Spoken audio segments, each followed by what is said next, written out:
አላየሁሽም ፍቅሬ አለ። ሰላም ነው? ሰላም እንዴ? እንዴት ነህ? ቀይ ልጅ ገብታለች። አሁን ጥቁር የለበሰች ምን ሆነ? ባለቤቷ ነኝ። ቀይ ልጅ ገብታለች ወይ? አሁን እኛ እዚህ ውሃ ከማጠጣት የበለጠ ስራችን ሚስጥር መጠበቅ ነው። እኔ ምንም ማድረግ አልችልም ወንድሜ። አይደለ? ብር ስጠኝ ነው። ይሄው 10 ብር ሲል 200 ብር። አሁን ነው ኮንድ ጋር የገባችሁ።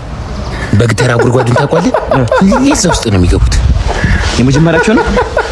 ሁሌ ነዋሪ ፓርክ ከተመሰረተ ጀምሮ አሉ እነሱ። ማታ ሲዘጋ 12 ሰዓት ይወጣሉ። እኔ አላቅም ምን እንደሚያደርጉ ሁሌ ዊርድ ድምጽ ነው የምሰማው።